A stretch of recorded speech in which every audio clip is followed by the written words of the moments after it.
Afternoon, colleagues. The latest policy document with updates will be with you in January 22. We've missed our last two conferences due to the pandemic. Conference accepted the last policy document update in 2018. We do have to put the 2019 motions on, but they, as I say, will be with you in January.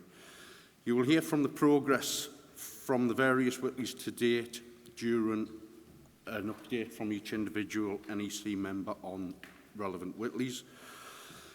So, going on to the policy of the Union, I think I'd like you to consider how you want the policy of the Union set in certain areas for the next conference by engaging with your branches in the following area. 1. Pensions, uniform, OMIC, crime in prisons. We need to ask our members if the policies are current and are a true reflection of what they want. Pensions.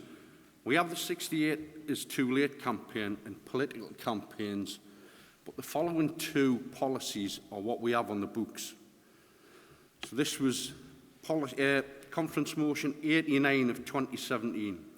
The NEC continue negotiations with the government over the current pension age and that they inform them the retirement date for all operational staff must be set at 60 years of age. The membership instructs the NEC to take whatever action they deem necessary to achieve this goal. That was from Lancaster Farms.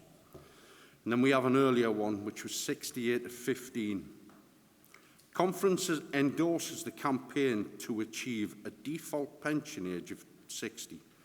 Moreover, Conference recognises and debates the importance of receiving a fair and equitable pension scheme that is representative of the work POA members do. That was from your NEC at the time.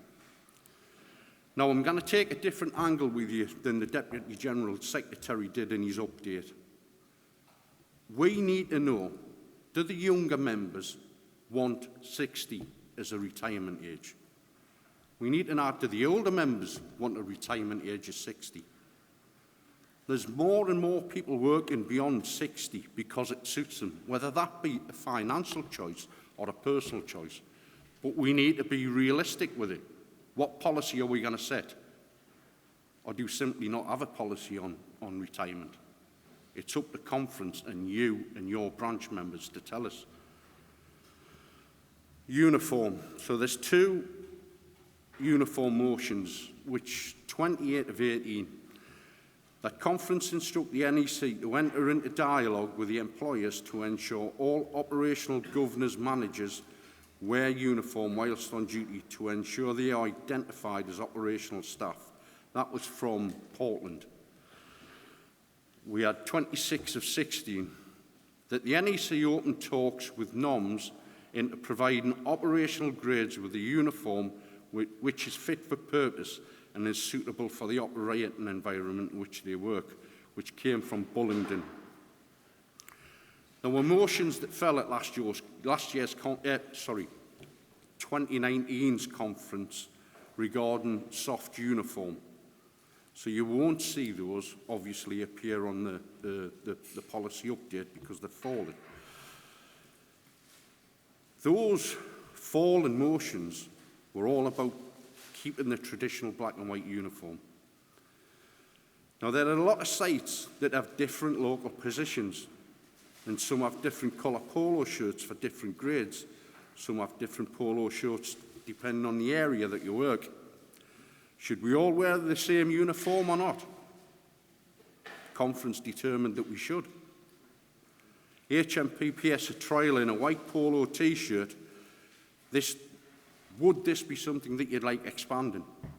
Because it's clear out there, there's a mixed picture within our branches. What do we want? Do we want traditional black and whites? Or do we want to go to Joseph and his many-coloured dream coat? Now, OMIC.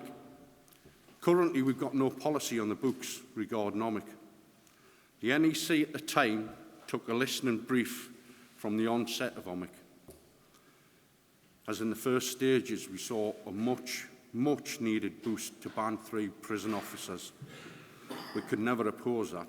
It would have been absolute suicide, and not what we're here for. However, when I took over the lead for OMIC, I unfortunately had to enter into national dispute on the proposals that HMPPS put forward for the open and the female estate, which would have saw compulsory redundancy, compulsory transfers and further detriments for members in those areas. COVID came in. We've more or less successfully achieved and managed to stop all of those recommendations that the OMIC model in the open and the female sites wanted to propose. I want to talk about prison POMs as well. Prison POMs are not probation POMs. The case support management model in your site should only be utilised on an individual basis for each prisoner, and only if you've got 80 to 90% of your OMIC TSF in place. You're not probation officers. We shouldn't be asking prison POMs to deliver probation work. I know currently some establishments have contacted me.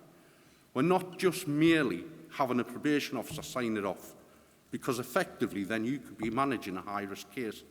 That's not what you're paid for, not what you're trained for. Probation officers have got a degree. Let them do the work.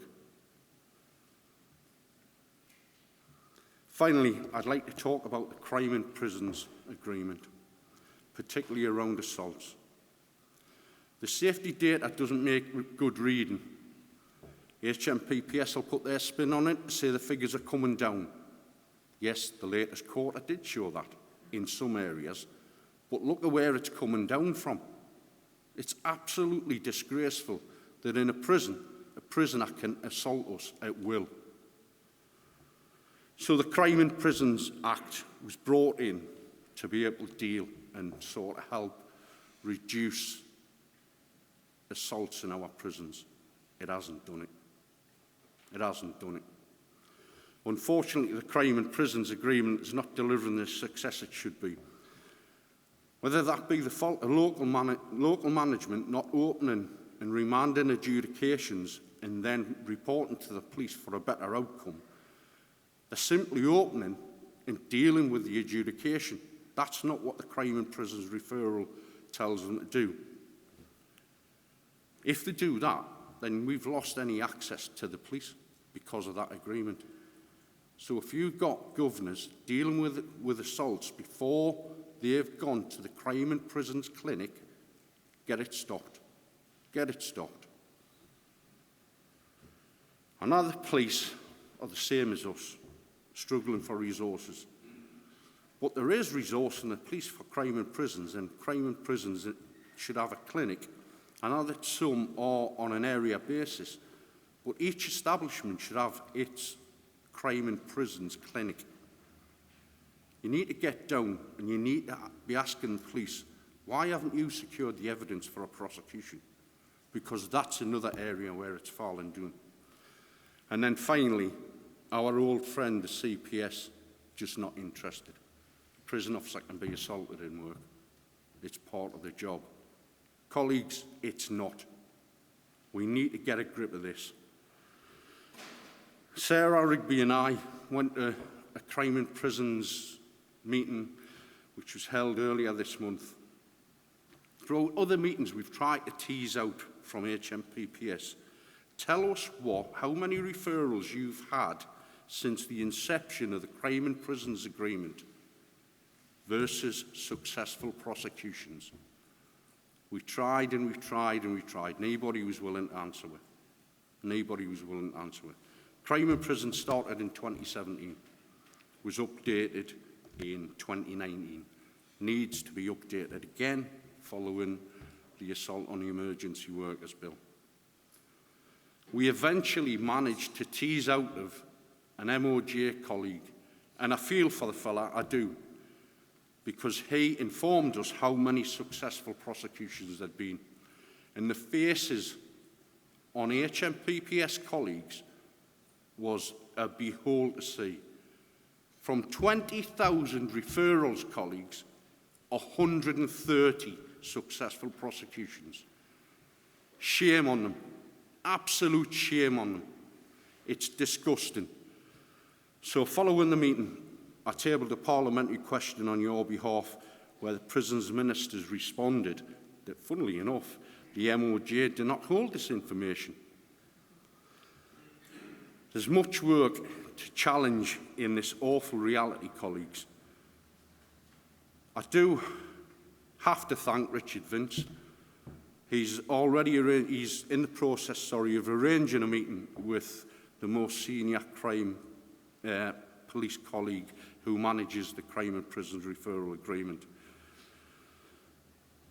I think I'll be telling him exactly what I think, colleagues, on your behalf.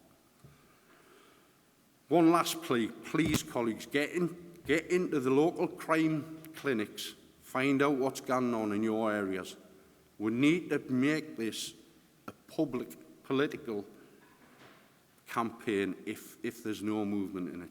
We can't be assaulted without any actions being taken against it. Thank you, colleagues.